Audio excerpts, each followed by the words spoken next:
paddling was mine. Yeah, that's right. It happened to me when I was in the 8th grade. Now, let me tell you about this. When I was in the 8th grade, I was cocky. I was a show-off. I was a little chauvinist. It was the early 1960s. I'd seen James Bond. I read Playboy when I went to the Boy Scout meeting and snuck across the street to the drugstore. I was just a horn dog at the age of 12. and in our class, our 8th grade class, I don't know what they do in 8th grade now, but when I was in the 8th grade, we had to study poetry for part of the year. And our teacher, Mr. Dacus, he was a fan of these very long poems. We did Edgar Allan Poe and Carl Sandburg and Wordsworth and Longfellow. We used to joke that he was called Longfellow because he couldn't write a short poem. And we would get a poem at the first of the week, and if you could recite it from memory at the end of the week, you got extra credit. Well, I'd done this a couple of times. I also got in trouble for kind of showing off. And I got moved from the back of the room where the boys were to the front of the room near Mr. Dacus's desk where the girls were. And Mr. Dacus was kind of a burly guy. He always wore a coat and tie. And he liked poetry. Kind of looked like Raymond Burr, remember who Raymond Burr was. Anyway, the joke was on him because at that front table there was Shirley, the best looking girl in class. And boy, I really wanted it. I like Shirley. And also at this table, other girls at this table, and Shirley's best friend was this girl named Lois. Lois was what we call beauty challenged. I mean, she had more freckles than a leopard has spots. Her red hair came off her head like a bush on fire, you know. And she was kind of small, frail, thin, quiet, shy. And I teased her mercilessly. I'm sorry, I'm ashamed to admit it now how much I teased her. In fact, one week I said, Lois, if you can recite that next poem, I'll give you a kiss. I thought highly of my kisses. Well, you know, I guess around the room, everybody hears about this, and there's a lot of murmuring going on, and Mr. Dacus hears about it, and Friday rolls around. I'm pretty confident. That week's poem was Longfellow's Psalm of Life. And it's got 9 stanzas, and it's all about living life to the fullest and not worrying so much about the next life and make your mark, leave it on history. And it rhymes. All those poems back then rhymed. And it's Friday, and Mr. Dacus says, anybody want to recite the poem? And Lois puts up her hand. And the class, there's a collective gasp.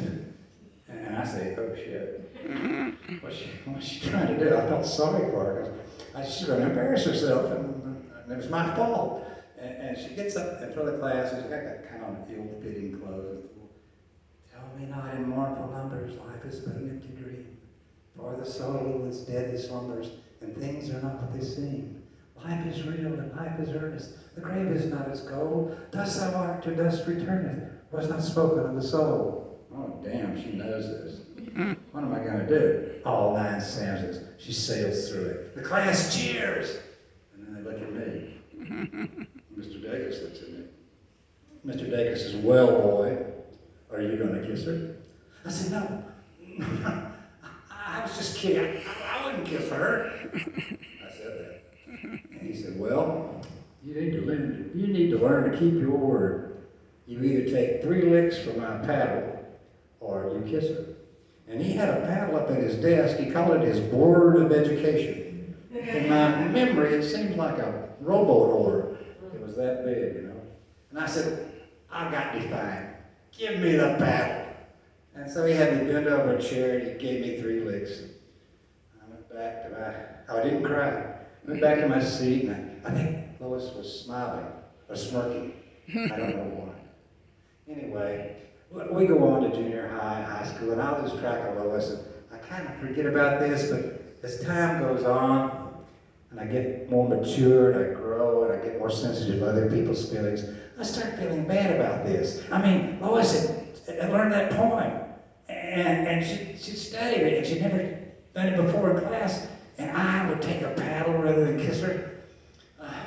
I felt ashamed. And time goes on by, and I don't think about it all the time, but whenever corporal punishment comes up, I was a victim. And then Facebook comes along. And on Facebook, you can find anybody you ever knew in your lifetime. There's a group for your elementary school, a group for your kindergarten, a group for your junior high. So I look up Lois, and there she is. She's turned into a really attractive woman with auburn hair, married, got children. She's got a successful life going on. I wonder if you can apologize for something that happened 40 years ago. I mean, would it be weird? I mean, would she remember? Could I do it? I don't know. I friend her. She doesn't say anything. Well, time goes by. I message her. Lois, do you remember when I got paddled in class for not kissing a girl during a poetry reading? Do you remember that? Long pause there. That was you? I remember that day when I told that poem and the class cheered, and I just did it because I could show people that I could relearn a poem. In fact, I learned all those poems. I write my own poetry. I've had my poetry published. That was you? Oh. I said, Lois, I'm sorry. Hope it's not too late to say I'm sorry. She said, that's all right. I didn't want to kiss you anyway. And we both laughed. And I think, there I go again, thinking too highly of my kisses.